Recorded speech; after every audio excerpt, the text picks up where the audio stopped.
Hello and welcome. You're listening to the Evolvepreneur Secrets Show for entrepreneurs, and I'm your host, Brian Silverthorne.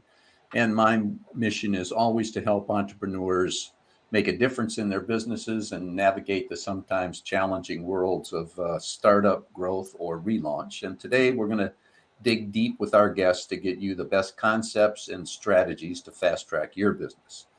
And our special guest today is Moeed Ahmad, and Moeed is a HR consultant and an HR process optimizer. Welcome to the show, Moeed. Thank you so much for having me on the show, Brian. It's an absolute honor and pleasure to finally be on the show. Thank you so much for having me. Well, it's an honor to have you here, and I'm kind of anxious to learn about what you do in the HR space. So, why don't you start by giving us a little background about you and where you are today and what your current focus is? Sure. So, contrary to visual optics, at least as I like to humorously put, I was born in Pakistan, but I grew up in South Africa. So that's always eye astounding for a lot of people when I make the introduction that way. And after having spent most of my life from about age 3 to around just my early 20s in South Africa, we had moved because of xenophobia and a lot of the byproducts of, affirmative action, as it were, back in South Africa at the time. So 2010 Olympics time, sorry, the Soccer World Cup time, we moved with my father, who's a medical doctor in South Africa. We moved here. And I guess one of the main things for me that is a central core of um, that entire life of having three citizenships is that I have a very intersectional approach on anything that I do. And that actually correlates really well to my professional background, because I was studying to go become a CA. And then all of a sudden, with the things I've mentioned, we had to move. And so that eventually meant I had to reconsider my options and move into HR. And so when I had actually graduated as a mature graduate, being now my second degree, HR, I found that there was a huge um, gap between how HR should be working versus how HR was being taught at universities, and how HR was being practiced. So the should have is where I fit in very nicely, but that fit in came in from a fact that I had a background in, you must understand, database systems. So I had actually taken things like, previously worked on projects where I would take the base foundation of, let's say, health and safety or recruitment or something like that, and I would build processes and systems to make it easier for companies to go and execute it. I'd build out training manuals or other sort of things that would empower the staff to go and implement it in a way that would be easy for them to sustain that approach to HR. Now, the biggest challenge that I had found after I graduated, that there was no market in Canada as opposed to the US for that sort of HR, meaning that HR in most companies was very transactional. It wasn't a transformative or team building sort of a function. And we'll get into that in detail. But what I found was that there wasn't an overlap of systems or critical thinking approach in terms of designing processes that actually serve and empower the people. And with a lack of those processes, you had overwhelmed and overworked HR processes and business leaders and HR people. And that meant that the employee experience that they were providing was not good. And this was all happening at a time when we in North America had an excess supply of skilled labor, but not enough robust jobs and cleverly thought jobs that would really facilitate long-term tenure or development in that position. And that was just because it was all about the bottom line. And COVID changed that. And that is basically set the precursor of how More Dynamics started and what I did after that. And that is what I'm going to be sharing today, and the lessons I learned as an entrepreneur. Okay, good. That's a good bit of background. So, what's your focus today? I assume it has something to do with the way things had been working and the way things should work. So, Yes.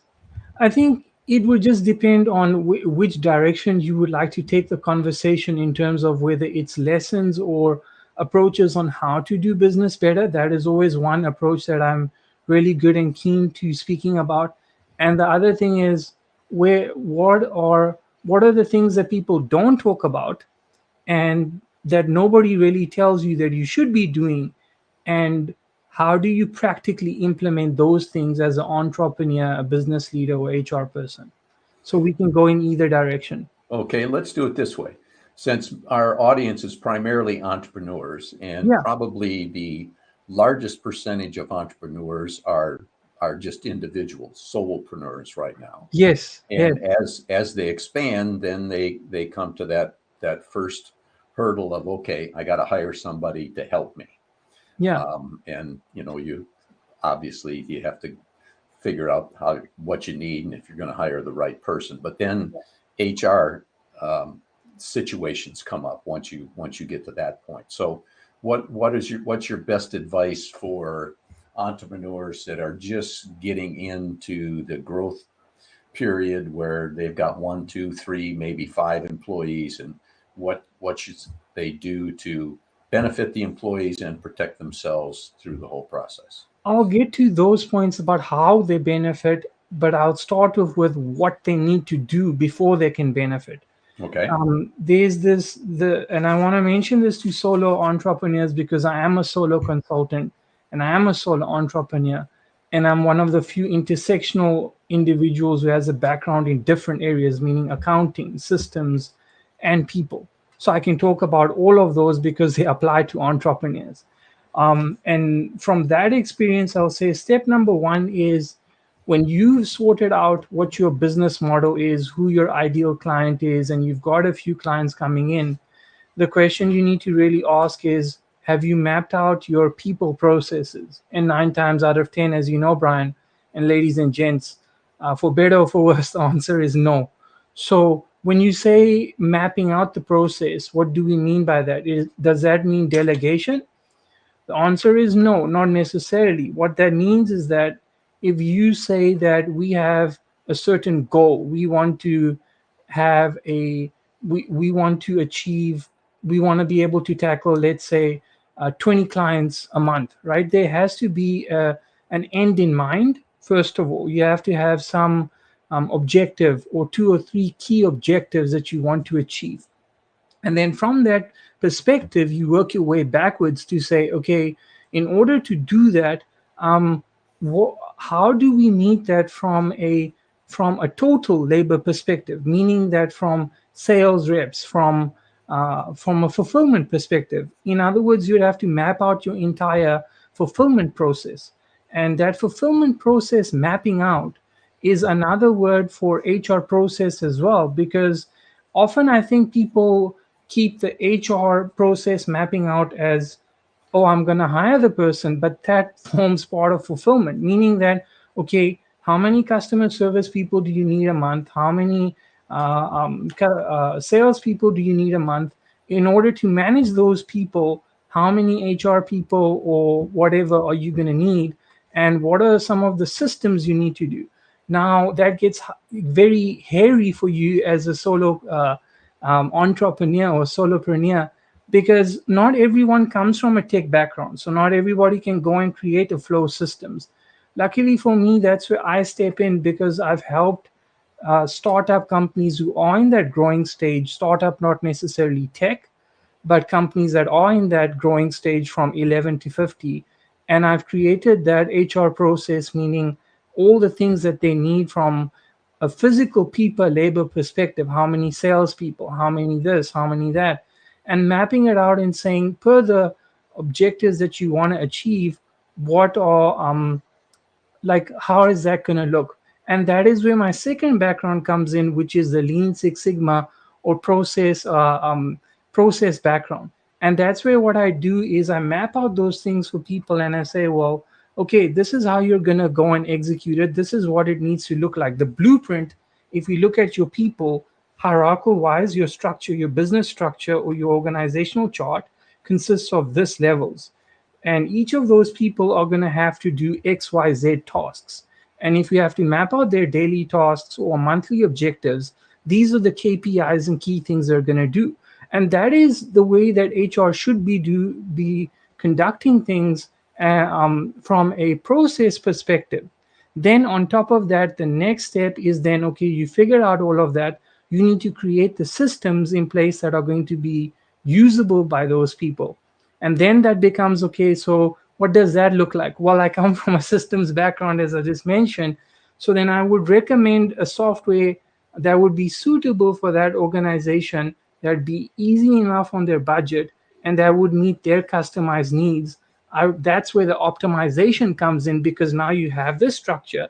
How do we optimize it through the software and training? So that means that, okay, you've hired one HR person because you don't need 50. You don't need so many HR people. How do I train that HR person to manage the 50 employees? Because you see it all the time in the Facebook groups that I'm on. You will see a 20 something being hired. She will go, it's her first HR job, mind you, Brian, and she has never ever managed people at all. And she is being asked to create an HR program as if it's some policy, and she's going to somehow magically, or he is going to magically manage 50 employees. Well, you've got another thing coming, as I've just mentioned, as a business owner.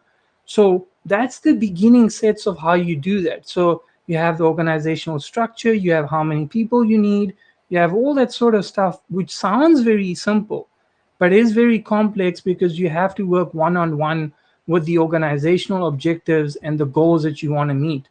And once you've mapped out all that stuff, the systems and the software, and you've trained people, well, then you can bring in the recruitment policy. Then you can bring in the onboarding approach, because those are just further expansions of how.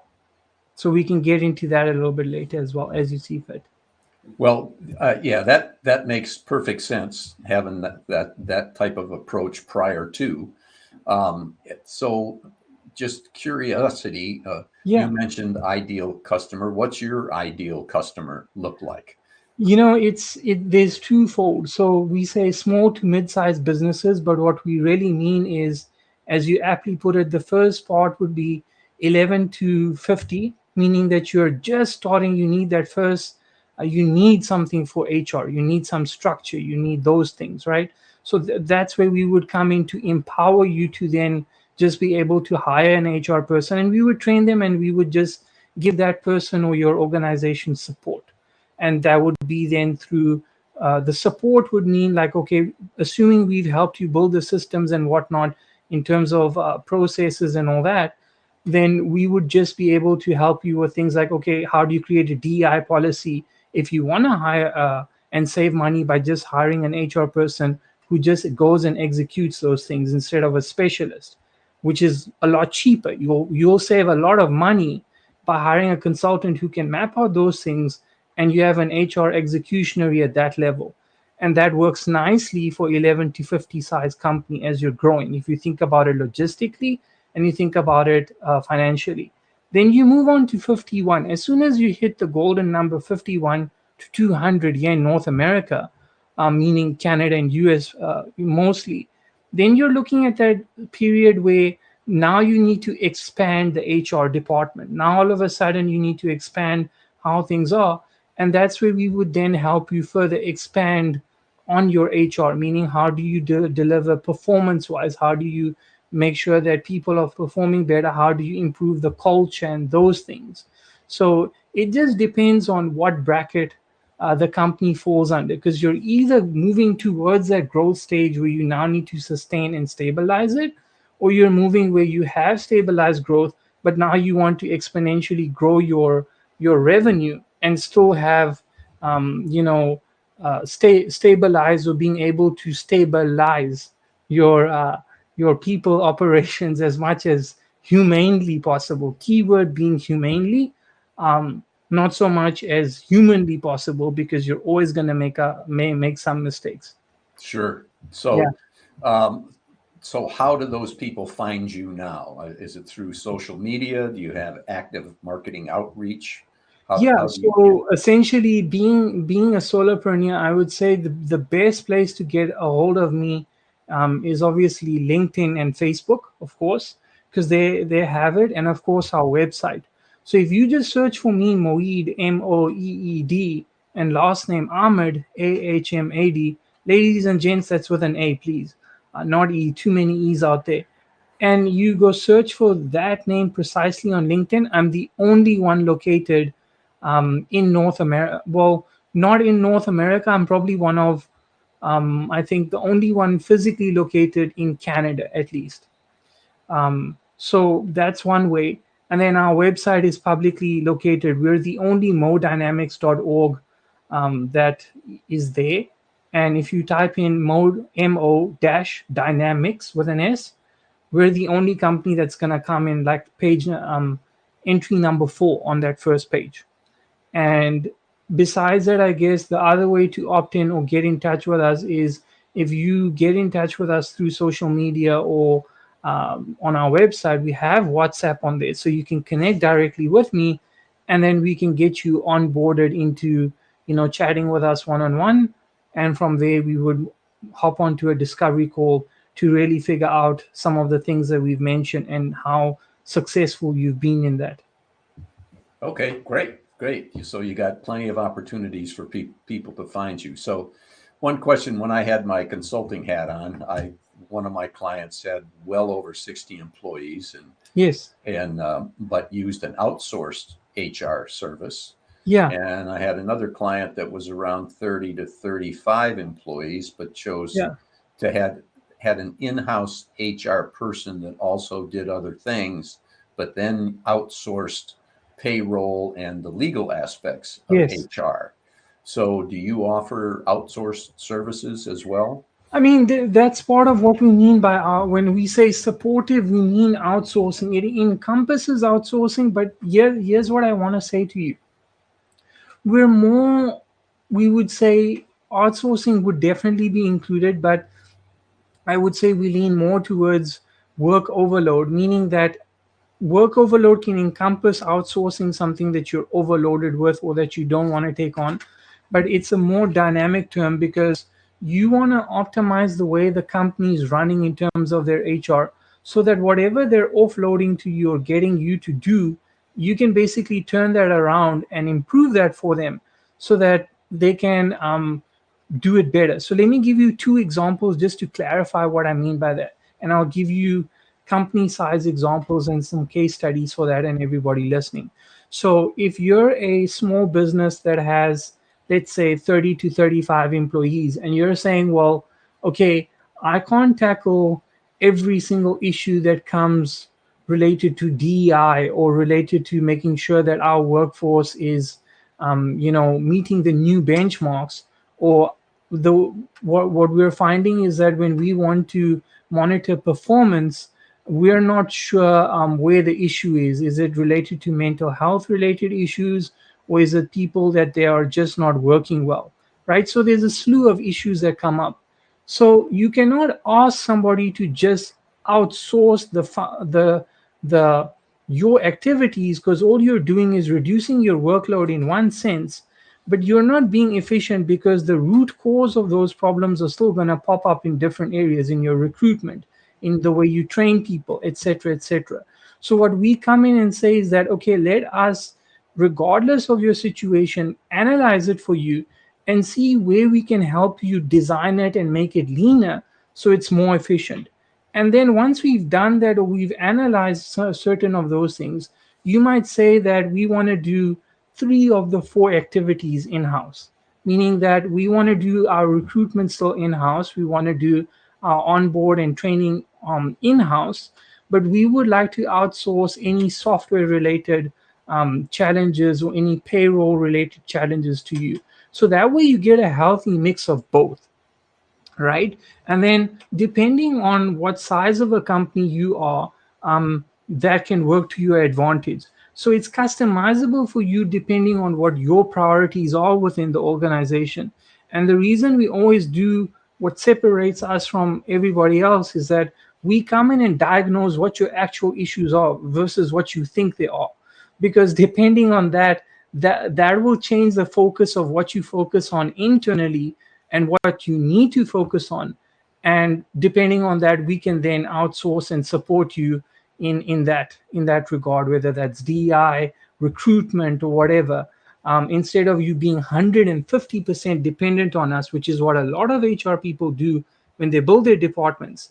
They're not very well designed and everything else.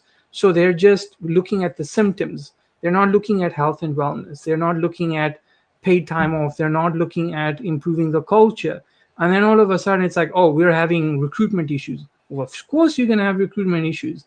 And you're just going to these big name companies and forking out huge amounts, whereas we can do it at a fraction of the cost and fix those root cause issues for you. And that would reduce your recruitment workload. Isn't that a better option than actually just working on symptoms and saying, oh, we need to outsource this? Because it's going to continue that way for years and years. Yep, that makes sense. So you mentioned challenges. So what are your biggest frustrations and challenges from an operations point of view or getting new clients point of view? I think let me segue from the point I just mentioned, that first of all, from a it's the expectations versus reality. On my podcast, ladies and gents, which is called the HR Optimization Show, that's one of the things that we discuss. And my guest yesterday, she mentioned specifically that what prevents a small to mid-sized company from engaging with a consultant or an internal HR person admitting they're having problems is the fact that it's a part of it is a personal ego or professional ego, because the expectations of management and the expectations of HR is that if I do my job, then I'm good. But the problem is that how can you do your job effectively when you don't know what the actual problems in your organizations are? And so that's the biggest challenge that we face when we go market to or we reach out through outbound or through advertising or through podcasting or anything. The first thing is that we get this wall up from the HR or business owner saying that, oh no, we're good, we're handling everything. If you're handling everything, why are you outsourcing thousands and thousands of dollars of recruitment to agencies that are charging you an arm and a leg, when the actual issue is something else? You don't have a good workplace culture. You don't have a very simple recruitment system when your needs for recruitment are very little. They're not huge needs, or you need seasonal people. And why is that? Because you don't have operations mapped out. So I think the first thing that we have a huge challenge with is the mindset of those people, because they're not willing to understand that the actual problem is what's causing the end result, which is recruitment issues or payroll or having to get rid of people or having to hire people seasonally. That's the number one issue that we struggle with. The second issue that we struggle with is understanding of terminology. So when you're focusing on symptomatic HR, meaning you put a new recruitment or we're just going to hire new people, and that's your understanding of HR, then if we talk about optimizing, you're going to think that we want to replace your employees. Your HR person is going to get into a panic and a frenzy. And she's going to think that I'm going to put in some automation software to take over her jobs. And no lie, I've had past supervisors that I've worked with in Canada that were HR people who told me that they think it's autonomous, automation, that there's some robot going to take their place or some AI software. And that is crazy. So it's things like that where people don't really understand those concepts. They don't want to take a chance to really understand what we're doing and how that relates to their actual problems, because they don't want to acknowledge that the problem is something else from what they think the solution is. And the solution that they're implementing is clearly not yielding any results at all. Okay, so what are a successful ways you have overcome the incorrect mindset? I think that's part of what we're focusing on right now, because pre the pandemic, this was an entire global phenomenon. And so part of it was that there was no concept for mindset training for individuals who were business owners or HR people. When's the last time you ever heard of an HR person taking mindset training or confirmation bias training? Why? Because COVID came along and now you actually have to deal with everything and it's technologically intensive. And now you can't use the band aid approach anymore. So, part of it is where we are focusing our marketing efforts now because now it's happening to everybody. And the reason we couldn't focus on it sooner or we couldn't address it successfully sooner was because previously the only people who were employing such approaches were tech people, but they were using it only in a very tech concept, meaning that it was more so for lean approach, more engineering style approach of doing things, and there was no human application for it. So now we find ourselves in a very perfect storm as more dynamics because we get to interact with companies who are hopefully listening to this as entrepreneurs and saying, well, no, if the approach is a lot more simple, it's going to save me money. I get to focus a little bit of my budget on the root cause, then that will work better. So our marketing efforts moving forward will be more to through the podcast and also engaging with business owners online is to say, look, you're never going to be able to fix everything. That's point number one. Point number two, your HR person is too scared for their job and doing the transactional aspects, none of which are actually going to address the actual problems. And they're all overloaded and they're all frustrated. Are you providing them support by bringing in a third party who can help them analyze their hindsight, which is 2020, and then understand why it's 2020? So Okay. it's a tough thing. It's not a in a silo sort of a thing. I think a lot of it has to do with there being more talk around what the actual problems are and what companies are physically doing, which I don't see enough of on LinkedIn. A lot of Canadian HR people, and that's why I had a huge problem with Canadian HR. I shifted away permanently from them. I cut a lot of ties because I felt that they were always talking about, oh, if we make people feel good and we do this and we do that, then it's going to be great. And then all of a sudden, those same people post COVID are saying, oh, we're seeing these job descriptions and they're not benefiting everybody. And the scary part is that within six connections, it's contemporaries, it's people within those organizations for years who didn't have a voice and who were doing the same transactional HR, fixing the stuff. So it's not an isolated thing. I think podcasts like this, our podcast, doing the marketing, doing the reach out, and chatting with companies is what's going to change it. But and that is where I'm going to mention that our personal program that we are launching right now, which is going to be focused on changing the mindset and making a certain populace of the business demographic more efficient and more holistic in their approach so that they can get the most out of their personal lives, their relationships, and be more productive at work. um, that is going to have a positive impact on this whole problem, because if you don't fix that person, if I don't fix me, I don't fix Brian, who's going to fix Brian? Brian's going to fix Brian, right? And so if you don't fix how Brian is showing up in the organization, then I'm sorry, no amount of me reaching out on LinkedIn, no amount of me marketing, no amount of me challenging your mindset is going to work. So that coaching effort is part of improving individuals who then will go into their organizations with a newer outlook on things. And that is one aspect that I'm actually working on. And so naturally, it is very nerve wracking as a solopreneur as well, because the expectations are twofold. Well, you have given us a lot of great information there and a little bit on things to come. So I appreciate that. Yeah. So I think we're getting close to the end here. Do you have any final thoughts? Final thoughts is very simple, guys. The thing is that the if you do, and I hate using this because the fact is that there's I'll wrap it up in three sentences. Point number one is that if you think that it's either people on their own that are going to solve a problem, and or that it's technology on its own that's going to solve a problem, guess what? It's both.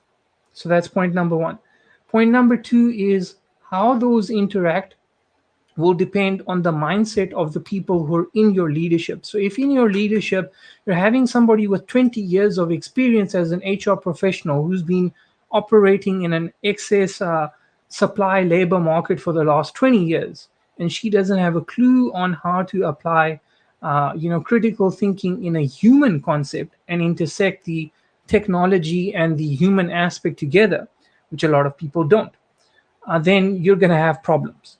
Point number three, there's no ways you're going to be able to solve a problem in at least the next 10 years on your own, and you're kidding yourself unless you accept the fact that an external consultant is not only going to save you time, but they're going to save you the training dollars and the revenue that you're spending on rehiring people of the same mindset who are going to do things the same way in a broken system that was never built to be human and was never built to be technologically easy enough, keyword easy enough, to empower them to do their work. Well, thanks for that. I think that's a great place to end. So that's a wrap on another great guest episode of the Evolvepreneur Secrets Show for entrepreneurs with Moeed Ahmad. And just before you go, if you enjoyed this episode, please give us a 5-star rating. And if you'd be so kind, refer it to a couple of your friends so we can spread the word. And if you're interested in keeping up with future episodes, go to evolvepreneursecrets.show and register there. And if you're an entrepreneur, let's get your next great idea starting today.